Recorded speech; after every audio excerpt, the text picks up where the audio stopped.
Friends எல்லாருக்கும் வணக்கம்.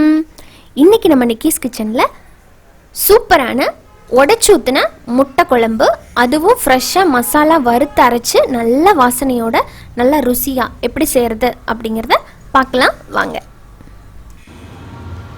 இந்த முட்டை குழம்பு வைக்கிறதுக்கு முதல்ல நம்ம வெங்காயம் தக்காளியை வதக்கிக்கலாம். அதுக்கு ஒரு பேனில் 1லேருந்து 2 டேபிள் ஸ்பூன் ஆயில் போட்டுக்கிறேன்.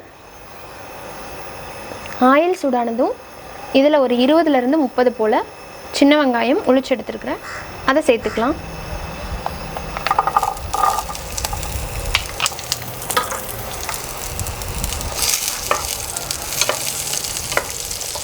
அடுத்ததாக இதோடவே ஒரு பெரிய வெங்காயத்தை பொடிசாக கட் பண்ணியிருக்கிறேன், அதையும் போட்டுட்டு நல்லா வதக்கலாம்.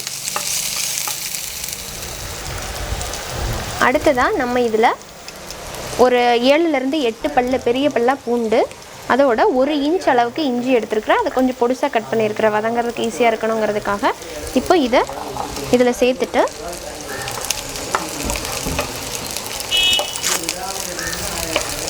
நல்லா வதக்கணும்.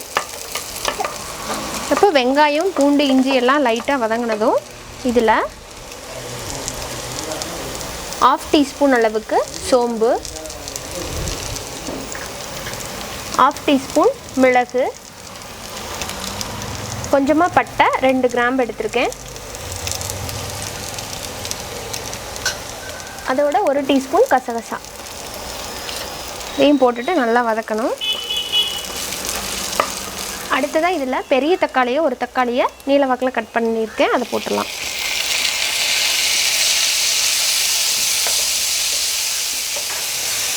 இப்போ தக்காளி நல்லா மசிஞ்சிருச்சு. இதில்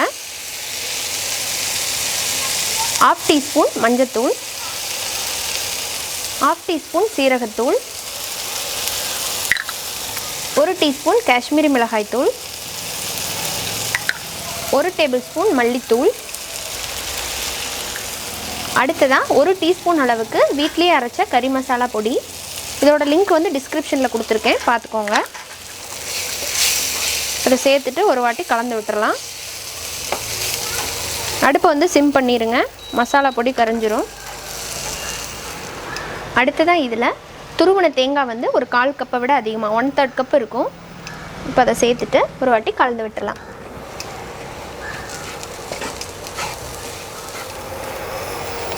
இதோட கொஞ்சம் நறுக்கின மல்லி இலையும் சேர்த்துக்கிறேன்.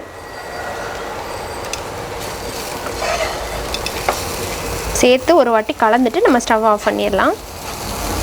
இது ஆறுனதுக்கப்புறமா நைஸ் பேஸ்ட்டாக அரைச்சிட்டு நம்ம குழம்பு வைக்க ஆரம்பிச்சிடலாம்.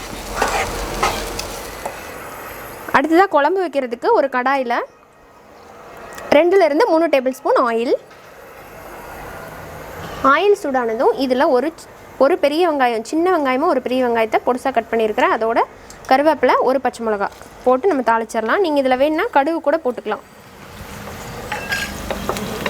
இப்போது வெங்காயம் லைட்டாக வதங்கினதும் நம்ம இதில் ஃப்ரெஷ்ஷாக அரைச்ச மசாலா விழுது இருக்கு இல்லைங்களா, அதை சேர்த்துடலாம்.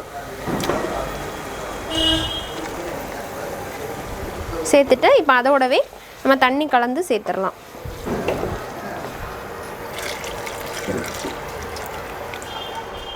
இப்போ அடுத்ததான் குழம்புக்கு தேவையான அளவுக்கு உப்பு போட்டு லேசாக கலந்து விட்டுருங்க.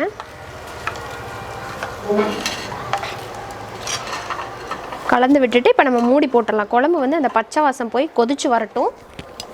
அதுக்கப்புறமா நம்ம முட்டையை வந்து சேர்த்துக்கலாம். இப்போ கொதிக்கட்டும் நல்லா.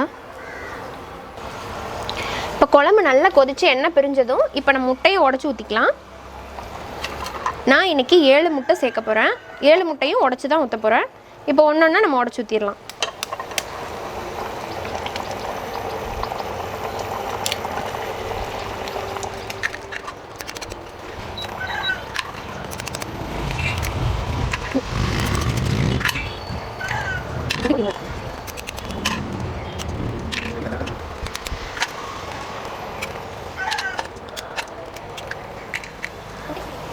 இப்போ முட்டையெல்லாம் உடச்சி ஊற்றியாச்சு. இதை கலக்கவே கூடாது, அப்படியே மூடி போட்டுடலாம்.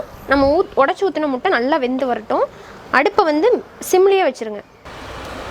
இப்போ கரெக்டாக ஒரு 7 நிமிஷம் ஆயிருக்கு. பார்க்கலாம் குழம்பு எப்படி இருக்குன்னு.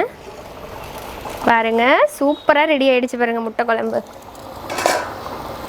ஜம்முன்னு வாசனையாக இருக்குது. இப்போ இதில் ஃபைனலாக மல்லி இலை தூவி நம்ம ஸ்டவ் ஆஃப் பண்ணிடலாம்.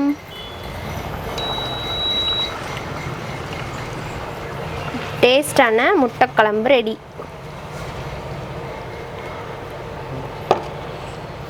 ஸோ முட்டை எப்படி வெந்திருக்குன்னு பாருங்கள். கரெக்டாக வெந்து உடையாமல் சூப்பராக வந்திருக்கு.